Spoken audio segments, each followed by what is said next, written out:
আসসালামু আলাইকুম এভরিওয়ান। তো এই মুহূর্তে আমরা যাচ্ছি সিউড়ি এসপি মোড় এবং এই মুহূর্তে আমরা পৌঁছে গেছি ধনঞ্জয় মাটি।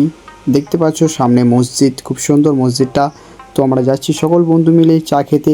তো গাইস এই মুহূর্তে আমরা চলে এলাম রক্ষা কালীতলা এবং আজকে চলছে পুজো, যার কারণে মন্দিরটা ডেকোরেশন করা হয়েছে লাইট দিয়ে, তার কারণে দেখতে খুব অসাধারণ লাগছে।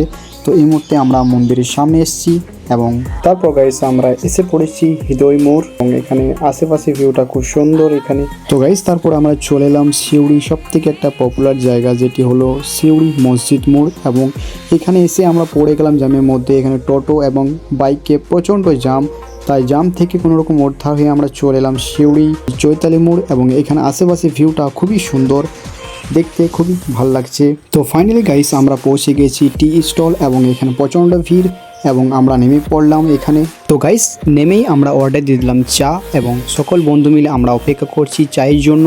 তো গাইস এই মুহূর্তে আমাদের হচ্ছে এখন চা। তো ফাইনালি গাইস আমাদের চায়ের অপেক্ষা শেষ। তো আমাদের চা দিচ্ছে দাদা, তাই একে একে সকল বন্ধু মিলে আমরা চা নিয়ে নিলাম এবং নেওয়ার পর আমরা সাইডে চলে গেলাম খাওয়ার জন্য।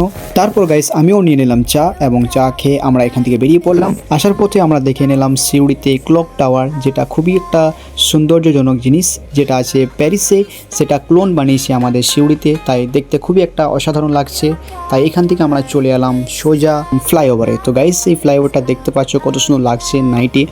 তো গাইস এই ফ্লাইওভারটা আমাদের চলার অনেক দিনের স্বপ্ন ছিল, তাই আমাদের স্বপ্নটা পূরণ হলো। তো যারা এটা পেছনে মেহনত করেছো তাদেরকে অসংখ্য ধন্যবাদ এবং রাতের দিকে দেখতে পাচ্ছ কত সুন্দর লাগছে।